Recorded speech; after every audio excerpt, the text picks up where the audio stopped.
these kinds of problems earlier in your school days and all. That is, when you apply z is equal to infinity, when you see z tends to infinity, what you try to do is that you make every power of z in this expression as negative powers or inverse z.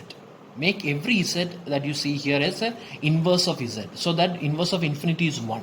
Oh, sorry, inverse of infinity becomes 0. So in that, which means that what I meant is that here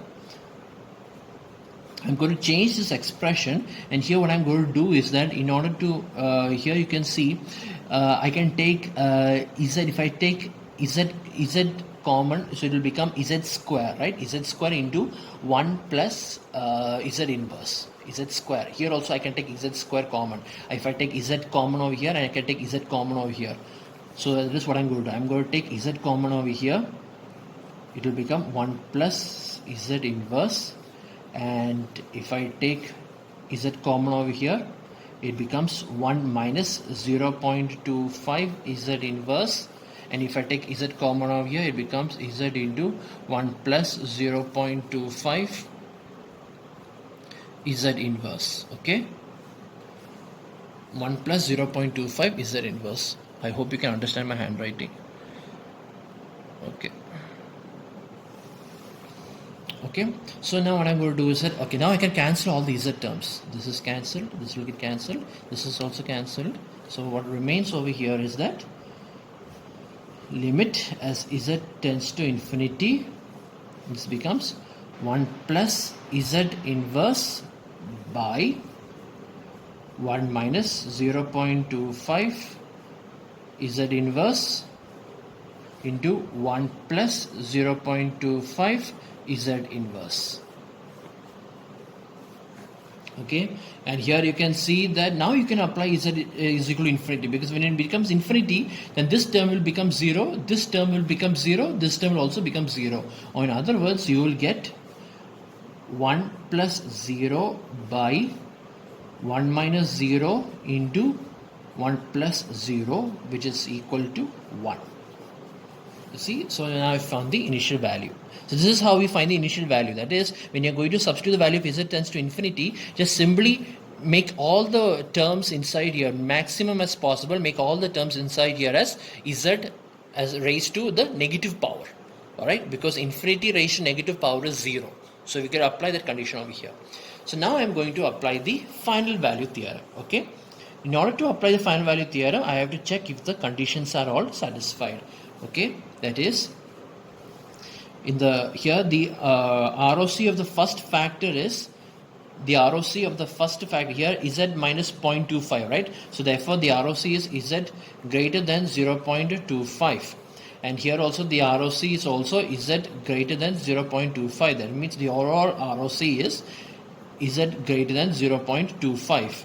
Okay, so that means the ROC, that means z greater than 1 is also inside this region, right? Because 0.25 to infinity, z greater than 0.25 means from 0.25 to plus infinity. That means the region z greater than 1 is also included inside this ROC, or the ROC of x of z includes or contains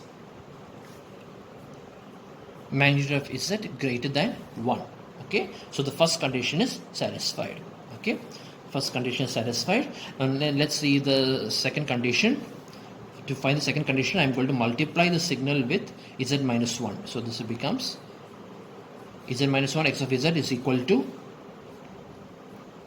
z minus 1 into z plus 1 by z minus 0.25 into z plus 0.25. Okay, then I am going to find the poles of this function, and here the poles are, for the first factor, the poles are z is equal to 0.25, right? Z minus 0.25 is equal to 0, therefore z is equal to 0.25. The pole of the second factor is z is equal to minus 0.25. And the good news is both the poles are inside the circle, right? Both the poles are inside the circle. If you draw the pole, if you draw the unit circle, if you draw the z transform over here, okay, if this is the unit circle, okay, so this is z is equal to 0.25 and this is z is equal to minus 0.25, which means both are inside the unit circle. That means the second condition is also satisfied, right? The second condition says that it should not be on the circle and outside the circle, but this time this is inside the circle. So now you can find the value of this function. Okay, so to find the value of the function, I'm going to apply z tends to 1. So therefore x of infinity is equal to limit as z tends to 1 z minus 1 into x of z, which is nothing but limit as z tends to 1. And what is this function?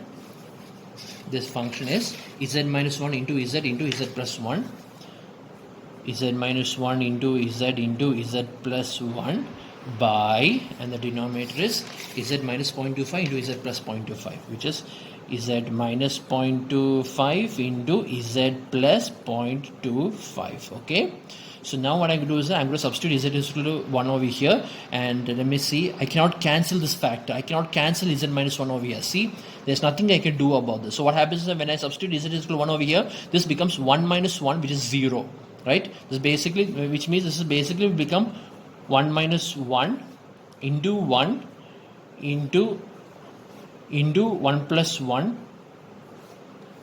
by 1 minus 0.25 and 1 plus 0.25. You see, I cannot do anything about this z minus 1 term over here. That's why. So 1 minus 1 becomes 0. So this entire function becomes 0. Therefore, the value is equal to 0.